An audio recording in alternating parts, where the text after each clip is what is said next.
Number bonds. Ooh, I love me some number bonds. They're such a great math tool to use.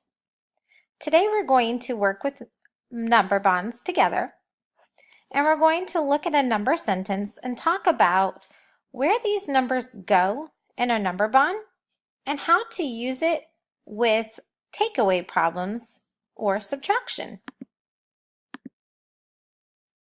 So here's my number sentence for today.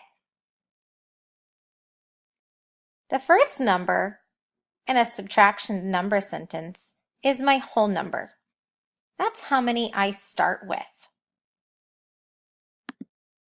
So my whole number is going to go in the circle all by itself. So in this number bond, it's going at the top. Because when we're doing a subtraction sentence, we're going to take parts away from this number. So let's look at our number sentence. 10's our whole number. That's what we're starting with. Then there's a minus sign. That means we're going to be taking something away. My next number is showing what we're going to take away or how many. So we're going to take 1 away from 10. So we have our 10. We're going to take 1 away. Here it is.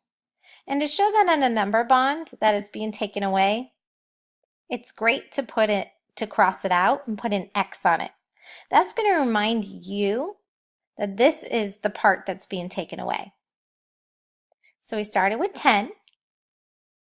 We're taking 1 away. Now you would solve this, but for this number sentence, we already have the answer. This is how many are left. So that's going to go in my next circle. So let's look at our number bond one more time.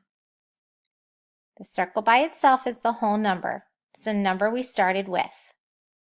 We took away 1 from that number, broke it off. That leaves 9. Remember when you're making your number bonds, think about what your whole number is, what you're starting with. It should be in a circle by itself.